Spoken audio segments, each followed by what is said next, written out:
Okay, back again just before Christmas to show you what I've been doing. There's a number of updates. Firstly, starting with those there. I've only got two of them at the moment, but they are 20 by 9.5 USA Roadsters. And quite frankly, I think they look sweet. I've got to bring the back down a little bit in height. We're a little bit high on there, but that's the lowest setting I can get the coilovers to at this stage. But yeah, so that's 20 by 9.5. Got the last two in the country, two more are coming for us. And on the front, I'm running a 245 40/20.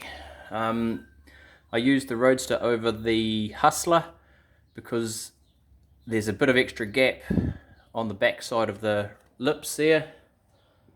And with the 245 you get good clearance to all of this. Even on full lock I'm just starting to touch that there, so I'm going to just roll that lip anyway. But yeah, we went with 245 40/20s on the front and a 275 35 I think it was on the rear in a 20. And like I said, I've got to bring this down a bit yet, but the springs are on their lowest setting, so I've got to get a shorter spring, and that'll bring the RCN down a bit more. I'm hoping to get it down to kind of there, and I reckon that would look pretty cool, you know, only seeing that much mag kind of thing. Anyway, so that's all done. They fit. I went with the 9.5 over the 11 because when the tested the 11s with the, what was it, a 325 30/22 or whatever the hell it was, because they don't do them in a 20-inch rim. The tyre ended up literally millimeters off that bolt, so you would have zero deflection, zero room for camber or caster to play before that bolt's been rubbed. And I had a bit of clearance to the guard, but I just couldn't be bothered. So at this stage we'll go with the 9.5.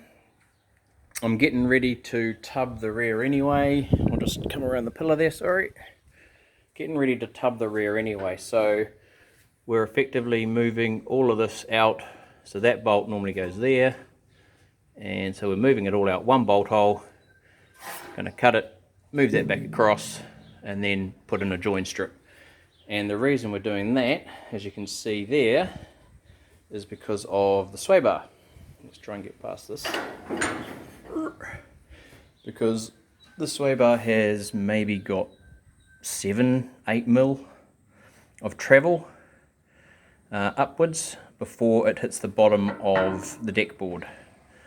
There's not a lot. It's, you know, the width of a finger type thing when you actually put it in and measure it all out. And I didn't want that, so by widening this out to that hole out there, the guard, this will now go up the inside of that guard, and it'll obviously clear everything else as well, so it just makes everything a little bit easier. And then yeah, so that'll end up here. We're going to have 3 sections for the wood. I'm thinking about hinging them all so we can open it all up to see the diff, but that's going to be a different story. I do have the wall crate sitting on the back here to give me an idea of how wide it was because of the battery. And that is the original 58 battery box just moved to the rear. So what I did, actually we can just take that out,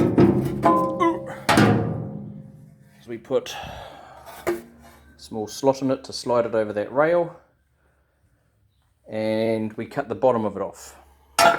So the bottom of that normally went out here somewhere, and that joined up to there. So I've cut a section of it out, there it is. And the reason I did that is this is going to form a brace up here now, like that, so I can bolt the back of that bolt to this, and then that will form the brace going underneath. We'll just leave back here. So that's going to go underneath there, allowing me to bolt through there into that hole. something like that. So that'll go through there.